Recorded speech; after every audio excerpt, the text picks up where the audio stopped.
আসসালামু আলাইকুম। আমি মোহাম্মদ ইশতাক আহমেদ। তো আমি আজকে আপনাদেরকে পড়াবো ফিজিক্সের প্রথম পত্রের দশম অধ্যায়।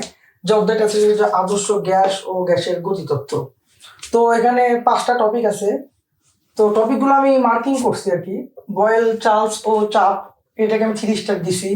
হ্রদের গভীরতা মানে জলাশয়ের গভীরতা, এটা এটা একটা আমি 1 স্টার দিছি।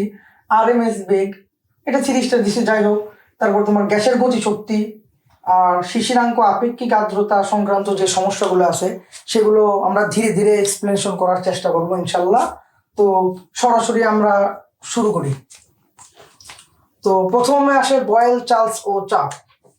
তো আচ্ছা, আমি এভাবে ভাগ ভাগ করে করি। বয়েল, চার্লস, চাপ। তো ইনিও বিজ্ঞানী, ইনিও একজন বিজ্ঞানী। তো এনাদের যে থিওরি দিছে, মানে যে তার উপর ভিত্তি করে এই গ্যাস ও গ্যাসের গতিতত্ত্ব মূলত। যাই হোক, তো বয়েলের সূত্রটা আমরা লিখি। বয়েলের সূত্র হচ্ছে তোমার আয়তন সমানুপাতিক 1/p, V proportional 1/p।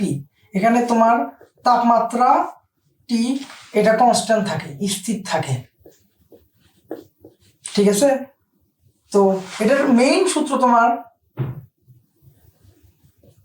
PV সমান সমান কে, এটাই মূলত বয়েলের সূত্র। এখান থেকে আমি আবার ভাঙাইতে পারি। ভাঙাইলে কি হয়? P1 V1 equal to P2 V2, অর্থাৎ চাপ আয়তন, চাপ দ্বিতীয় চাপ দ্বিতীয় আয়তন। তো এগুলো তোমরা জানোই আর কি, পিতে কি বোঝায়। আর তারপরে তোমার আসি আমি চার্লসের সূত্র। হ্যাঁ, চার্লসের সূত্রটা হচ্ছে তোমার ভি অনুপাতিক টি। আর এখানে তোমার চাপটা কনস্ট্যান্ট থাকে, স্থির আছে, স্থির থাকে চাপটা। তো আয়তন যত গুণ বাড়ে তাপমাত্রাও বাড়ে। মানে আমি এখানে আয়তন বাড়লে চাপটা কমে যায়, আর এখানে আয়তন বাড়লে তোমার তাপমাত্রাও বাড়ে। আর দেখো, এখানে টি কনস্ট্যান্ট, এখানে পি কনস্ট্যান্ট, মানে এখানে তাপমাত্রা স্থির থাকে আর চার্লসে তোমার চাপটা স্থির থাকে। তো এটাকে আমি নেক্সটে ভাঙাই। ভি সমান সমান কে টি, এটাকে আমি যদি ভাঙাই লিখি V1/T1 ইকুয়াল টু V2/T2। তো এটা হচ্ছে তোমার চার্লসের সূত্র। আর একটা আছে তোমার চাপের সূত্র। মানে চাপ বলতে কি, আচ্ছা আগে এটা বলি। এখন আমি এখানে সূত্র কয়টা পাইলাম? 2টা। P1 V1 equal to P2 V2। আরেকটা পেলাম V1/T1 ইকুয়াল টু V2/T2। এই দুইটার সমন্বয়ে একটা সূত্র বের হয়, সেটা হচ্ছে কি, যেটা চাপ আর কি। তাহলে P1 V1/T1 two P2 V2/T2। তো এই দুইটার সমন্বয়ে এটা তোমার চার্লস ও বয়েলের সমন্বয় সূত্র। চার্লস ও বয়েলের সমন্বয় সূত্র। তো সূত্রগুলো তোমরা দেখে নিছো। তো আমরা বয়েল, চার্লস, চাপ। তো এর ভিতরে আমরা একটা প্রশ্ন লিখছি। তো প্রশ্নটা দেখি, এক্সাম্পল লিখছি। প্রশ্নটাকে আমরা পড়ি। স্থির চাপে 27°C তাপমাত্রায় 2 লিটার বাতাসের আয়তন 4 লিটার করতে হলে কত তাপমাত্রা লাগবে? তো প্রশ্নটা কি বলছে, কত তাপমাত্রা লাগবে। তো আমরা এখানে একটা নোট করি সিম্পল করে, টি ইকুয়াল টু ওয়াট, কারণ তাপমাত্রা তো টি। হ্যাঁ, স্থির চাপে 27°C থাকো, তাহলে আমরা এটা T2 ধরতে পারি। T1 কত দেওয়া আছে?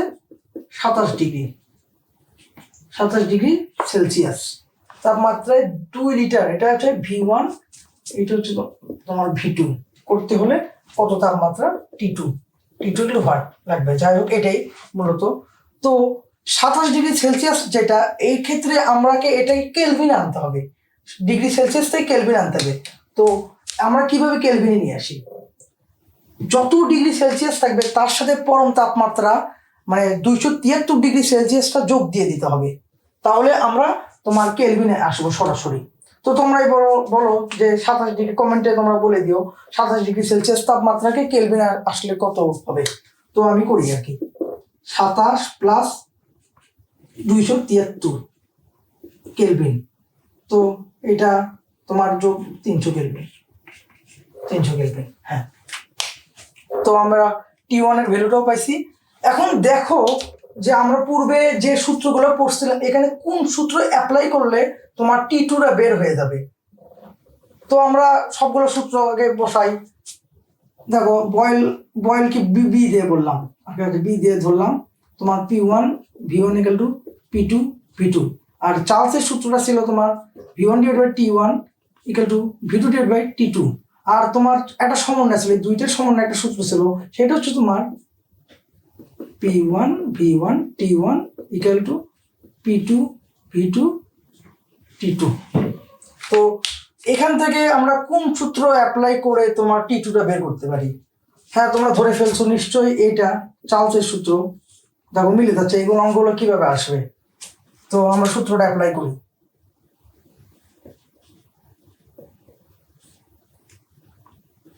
V1 divide by T1 equal to V2 divide by T2।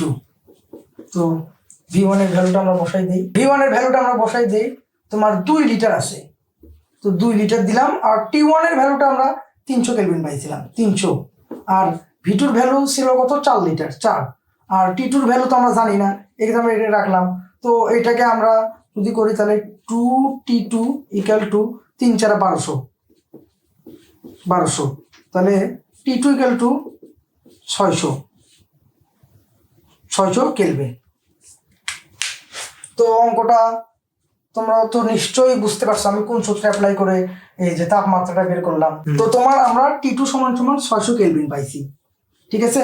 তো এটাকে আমাদের আবার সেলসিয়াসে নিয়ে যেতে হবে না, কারণ এখানে তোমার এটা কিন্তু সেলসিয়াসে দেওয়া আছে, তো তুমি কেলভিনে বের করছো, তো এটাকে আমরা সেলসিয়াসে বের করতে চাইলে বিয়োগ দিয়ে দিব, কেলভিন থেকে আবার বিয়োগ দিলে সেলসিয়াসটা চলে আসে। তো এক্ষেত্রে আমরা T2 ইকুয়াল টু 600 বিয়োগ 273, তো এটা আমরা বিয়োগ দিলে যেটা পাই সেটাই উত্তর। T2 সমান সমান 600 বিয়োগ পরম শূন্য তাপমাত্রা 273, তো এটাকে আমরা বিয়োগ দিলে তোমার 327 ডিগ্রি সেলসিয়াস পাই। তো উত্তর তো কত তাপমাত্রা লাগবে, 327 ডিগ্রি সেলসিয়াস তাপমাত্রা লাগবে, তাইলে তুমি এটাকে ডাবল করতে পারবা, 2 লিটার বাতাসের আয়তন 4 লিটার করতে পারবা।